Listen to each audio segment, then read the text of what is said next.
Pemirsa, Anda menyaksikan Metropolitan bersama saya Ana Telita. Kami ajak Anda pemirsa langsung bergabung dengan konferensi pers yang dilaksanakan oleh BNPB mengenai penyelamatan puluhan korban Pondok Pesantren Al-Khozini yang ambruk di Sidoarjo, Jawa Timur. Jauh yang kesini nunggu berita saja, kebutuhan makan, minum, dan lain-lainnya kita akan bantu, kita akan dukung, gitu ya. Apalagi yang jelas-jelas kebutuhan untuk pencarian pertolongan. Ya, segala macam sarana yang dibutuhkan kita akan datangkan. Tadi kan jelas kendalanya tadi, ya. Ini kalau nanti bertahap berikutnya sudah beralih, sudahlah pencarian pertolongan sepakat kita tidak lanjutkan, kasihan karena sudah ada ditemukan, sudah tidak ada lagi yang bisa ditemukan. Itu alatnya sudah siap. Yang disampaikan oleh Pak ITS, kren yang besar untuk ngangkut puing-puing itu sudah siap semua. Tapi tentu saja kita tidak bisa segera tanpa sepakat semua pihak, ya. Karena ini menyangkut nyawa manusia. Kita sepakat semua yang hadir di sini, satu nyawa manusia itu lebih berharga dari apapun, gitu. Ya. Ya, dari depan.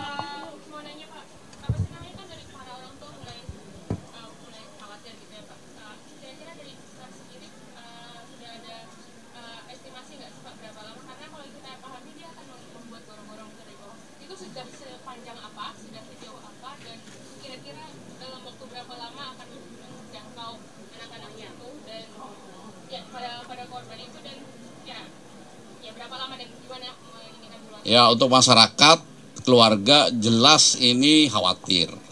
Makanya setelah ini juga kita akan mengumpulkan keluarga menjelaskan. Nah, tolong rekan-rekan media juga sampaikan. Yang nyata kita bertemu itu disampaikan. Jangan justru kekhawatiran keluarga ini bertambah lagi dengan informasi-informasi yang menakutkan gitu ya. Nah, tolong kita jaga semua supaya situasi ini betul-betul kondusif. Masalahnya di sana, di tempat yang longsor, jangan dikeluarkan lagi jadi masalah masyarakat dengan aparat, jangan sampai seperti itu ya. Tolong rekan-rekan media juga menyampaikan, dan kami dari BNPB akan segera mengumpulkan masyarakat, keluarga yang terdampak dijelaskan.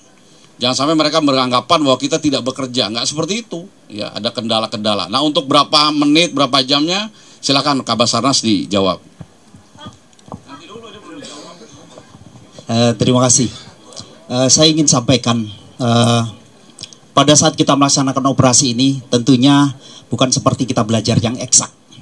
Tapi saya ingin sampaikan bahwa visi yang disampaikan oleh Basarnas, bahkan SAR internasional pun kita sudah mendeklar ada visi yang kita lakukan pada saat operasi, yaitu satu jiwa satu rasa. Artinya bahwa kita sadar betul pada saat korban ini mengalami kedaruratan, selalu yang bersangkutan akan berdoa, ya Tuhan segera datangkan pertolongan kami. Dan itulah jiwa kami. Mereka bilang segera selamatkan kami, dan itulah jiwa kami untuk bisa menyelamatkan. Jadi secepat-cepatnya itulah yang sebenarnya ada pada diri kami.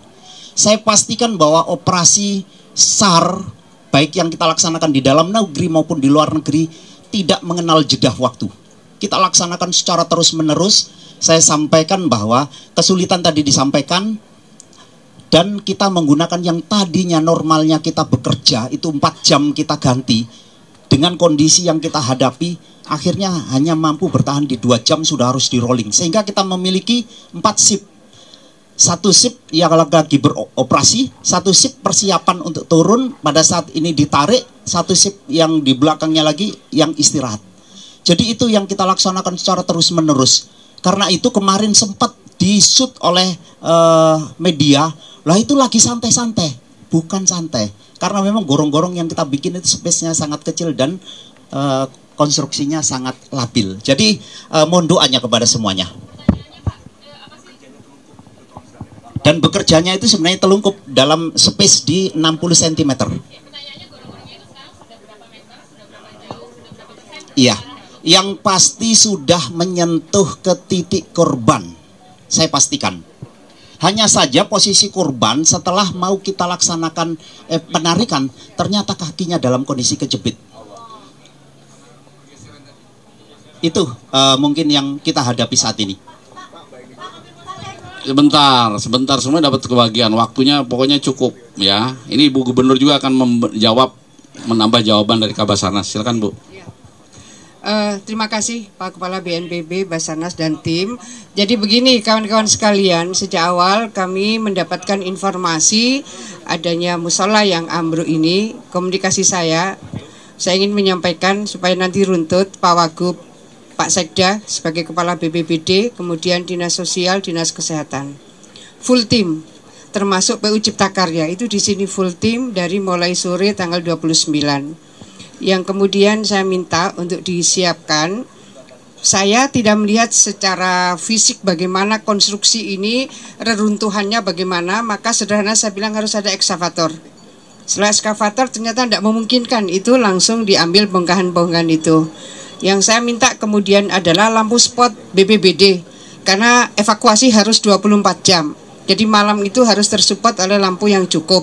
Kemudian saya minta langsung tim layanan dukungan psikososial. Jadi tim DP dari Dinas Sosial itu udah jalan dari 29 malam. Karena ada yang memang belum bisa dahar karena masih ingin menunggu berita putra-putrinya. Kemudian kita bikin dapur umum. Kawan-kawan dari tanggal 29 malam, dapur umum. Semua keluarga, semua relawan insya Allah tersupport dari dapur umum yang ada di belakang sini. Kemudian saya minta lagi kepada Dinas Kesehatan, pastikan seluruh rumah sakit itu dalam posisi on call. Seluruh rumah sakit di luar RSUD semua akan di cover oleh Pemprov. Kemudian pastikan oksigen itu aman, pastikan oksigen aman, pastikan air itu aman. Karena yang masih bisa terkonfirmasi langsung kemudian disupport, apakah oksigen ataukah tim penyemangat. Jadi harus ada semangat yang terus disampaikan kepada mereka yang masih bisa dikonfirmasi dan minum. Kemudian ada yang kemarin bisa dikasih roti. Nah kemudian izin, jadi proses dari awal tanggal 29 itu yang ditanya orang tua adalah, itu ada alat berat kok tidak bergerak. Jadi itu persoalan yang harus saya jawab, saya jelaskan per kelompok masyarakat. Lalu kemudian saya menyampaikan ini harus diambil dari bawah. Jadi proses penggalian itu sudah dilakukan oleh Basarnas awal dari Jawa Timur, itu sudah dilakukan dari bawah. Kalau ditanya berapa jauh, sejauh yang masih bisa dikomunikasikan, itulah yang dijangkau. Itulah yang dijangkau. Yang tadi malam itu kedalamannya sampai 80 cm. Kemudian sebetulnya tinggal 1,5 jam lagi itu sampai, terus ada gempa. Jadi kira-kira 1,5 jam mereka bisa menyelesaikan 1 meter. Karena ada kesulitan ketika ternyata keramik itu diambil, di dalamnya juga ada beton dan seterusnya, sehingga sampai kepada tanah mereka juga harus menghitung kembali, takut ini kemudian bikin ambruk. Saya datang dengan Pak Muji, kemudian dengan Pak Bram, Basarnas, dengan Kapolda dan seterusnya. Nah, apa yang sesungguhnya bisa kita maksimalkan kawan-kawan sekalian. Jadi pada proses pencarian dan penyelamatan ini yang memang menjadi concern komitmen kita semua. Jadi dengan segala hormat, tim Basarnas ini terkonfirmasi 12 orang sudah punya sertifikat internasional. Itu harus disampaikan memang bahwa mereka ini profesional, mereka tahu standarnya, bagaimana pengamanan dan penyelamatannya. Jadi saya mohon kepada kawan-kawan semua menyampaikan pesan ini, bagaimana kedalaman secara psikososial para keluarga yang terus menunggu, terus bertanya, kok ada alat berat, alatnya kok tidak bergerak. Ini memang harus dijelaskan oleh kita semua, karena kerjanya ini di dalam, di lorong-lorong. Jadi kembali kami menyampaikan BNPB terima kasih, Basarnas terima kasih. Insya Allah kami siap support dukungan-dukungan, termasuk mendatangkan kren tadi malam. Mendatangkan kren, ada 2 kren yang kita datangkan, pokoknya semua di standby-kan. Anytime dari BNPB Basarnas sudah kita mulai, misalnya pengangkatan puing-puing peralatan itu insya Allah sudah siap semua. Saya rasa itu kawan-kawan, terima kasih. Terima kasih.